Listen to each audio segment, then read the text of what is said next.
Taurus, what's going on? It's your girl D here with 8th House Energy, 8th House Readings. I'm here to bring you your October 2022 astrology reading. This is a general read, okay? It's for Taurus, sun sign, and ascendant.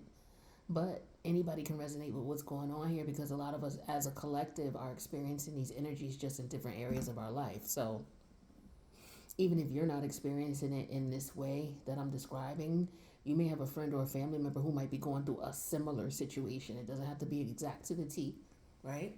As far as details are concerned, because this is a collective read. If you want something more detail oriented, catered towards you, reach out. My information is in the box below.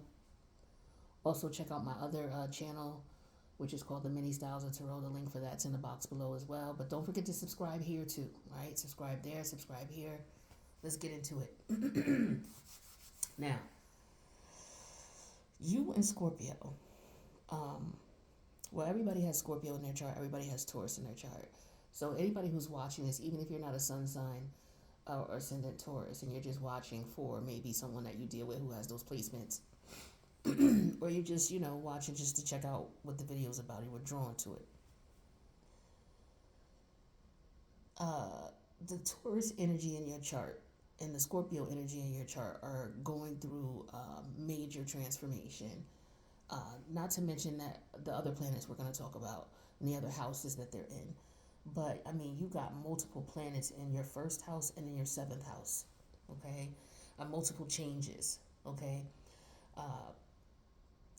I'm not going to go in order as in the date of things that are happening, but I want to talk to you a little bit about this full moon in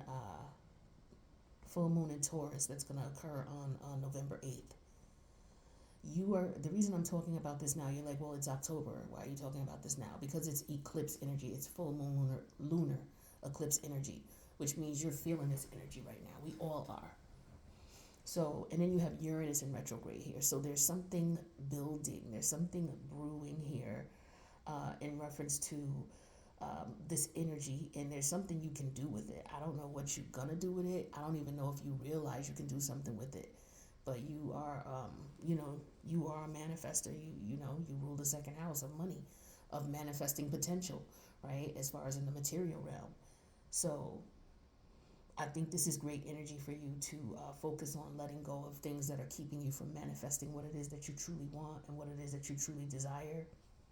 Specifically, situations that keep you from moving when you need to move, right? But, with Uranus in retrograde here and the North Node here as well, a lot of activity, okay? A lot of things brewing, especially with moon energy, lunar energy. Now, opposite of that is your seventh house. Now, this is where we have the South Node. This is Scorpio energy. Now, we got a lot going on in Scorpio. On October 23rd, Venus moves into Scorpio. October 24th, the Sun goes into Scorpio, aka Scorpio season. October 25th, the partial solar eclipse, okay, in Scorpio. A lot going on in your seventh house, the house of your connections, your partnerships of all kinds.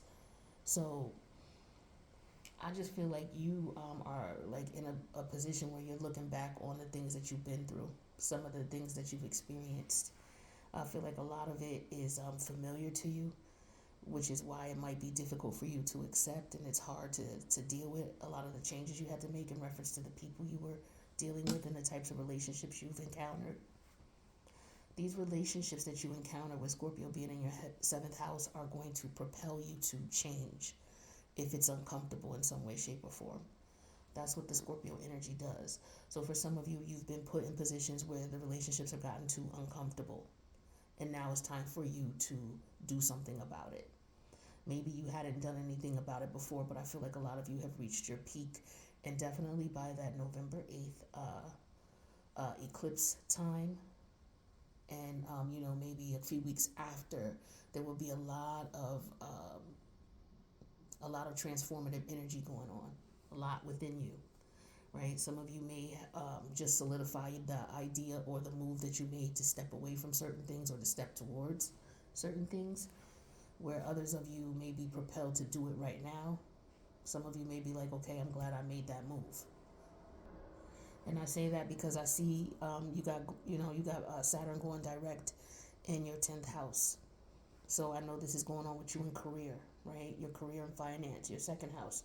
You have Mars here in retrograde. So with Mars slowing down on October 30th, it goes in retrograde. In reference to the different ways that you go about making money, I feel like this is you saying, you know what, I'm not going to spread myself too thin.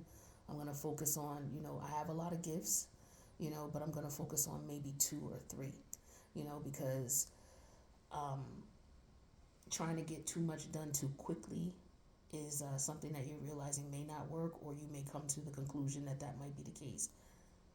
It could be, dealing with different types of people. I also feel like for some of you, you're realizing some of the lifestyle choices and the people that you hung out with, you're going to start slowing down. You're going to start being easy with it. I see that with your 11th house with Neptune in retrograde there, in reference to your socializing, who you're friends with and who you hang out with and what you do for fun, right? Jupiter's going there on October 30th, so there's more activity going on here. And with that being the case, I feel like, you're realizing and seeing behind the veil of the elusive energies that some of these people were putting out there. You're seeing them for who they are. So your relationships are changing with that Scorpio energy. And what's happening in your first house is, this is who you're pushing yourself out to the world to be. So your behavior is changing, as a result of what you've experienced. And so, that's what I feel when Uranus is in retrograde, because when planets are in retrograde, this is your energy shifting, right? So Uranus is in retrograde, Neptune's in retrograde, Jupiter's in retrograde, right? And then you got all that Scorpio energy here.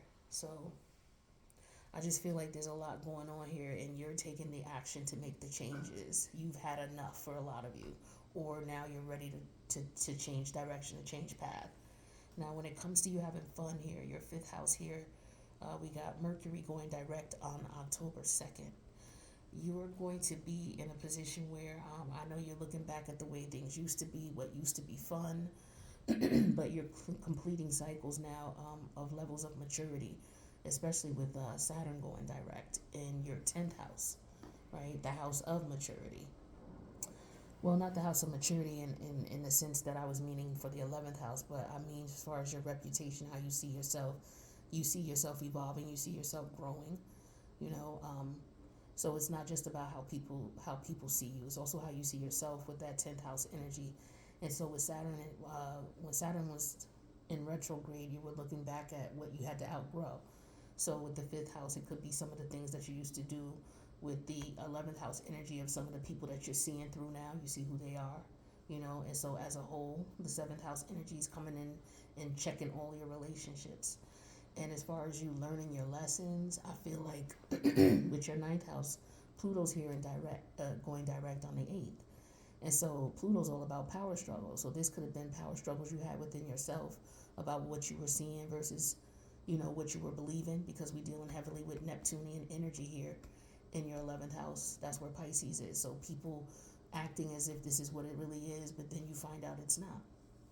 So I feel like you're learning lessons from that. You're paying attention to what happened. And with this Mercury retrograde energy in your 5th house, these people you used to hang out with, you're looking back at the history of the things that they've done, the patterns, and you're starting to see it. Others of you are just looking back at patterns in general, and because you're about to take things to a next level. And that's usually what happens when we start looking back at the past. Subconsciously and consciously, it's because we're ready to make moves and figure out what we need to do moving forward. And I feel like that's what you guys are going through. And subconsciously in your dream state, you have this is your Aries house, right? So this is all about taking action, and Chiron's in retrograde here. So, this could all be about assessing, what you went through, the pain that was involved in it. That pain that, even though some of these things may have happened years ago, they still bother you when you think about it, but you're still able to move on. And so some of you may be getting a lot of downloads in your dreams with the full moon coming up on the 9th of October, the Aries full moon, right? So that's the full moon that's coming up first, but that is leading us to that that full moon in Taurus that's coming up on the 11th of November. So just a lot of transformation is what I'm seeing going on with you, Taurus. A lot. You know, some of you, I don't see many of you moving, but I do see a lot of you maybe going back to school, starting careers in other industries. I see you meeting a lot of people as well as ending old relationships. There's a lot of transformation going on with you in reference to your relationships because you're changing. So you're not attracted to the same things you were before, is what I'm feeling here. Some of you are going to be focusing, going back to school, focusing on particular skills that you have and building on those skills instead of trying to do too many things. You're going to get something up running first, get that successful, and then once that's where you want it or you're comfortable with it, then you'll go on and move to another project. That's what I'm feeling some of you might be doing. I feel like you're slowing down a lot with hanging out and who you hang out with and who you depending on what they do. Like if they're doing things that you're not into, you're not going to be hanging out with these people anymore just because you knew them since you were two. You know what I'm saying? Whether they're family or not. It's like that's not going to apply anymore. Also, because these people represent things that you were comfortable with, things that you know you can't continue on with. So Saturn is there telling you, look, you've outgrown these things. It's like graduating from the 5th grade and then trying to go back. No, it's time to go to the 6th grade. This is what you're supposed to do. You can't go back. I mean, you could, but, that's not going to help you at all, right? So, in a nutshell, that's just what I'm seeing. That's just my opinion of the planetary alignments and how you guys might be feeling or how you might be feeling with the Taurus energy, wherever that is in your chart. Thank you so much for checking out the video. Don't forget to subscribe to both of my channels, this one and the Many Styles of Tarot. The link's in the box below. If you need a reading, that information is down there as well. I appreciate you guys, and I wish you guys the best. Happy October. We're still in Libra season, but we're gearing up. We got a lot going on with the eclipse energy going into Scorpio season. So we'll talk more then. My voice is going on me, so I'm going to let you guys go later.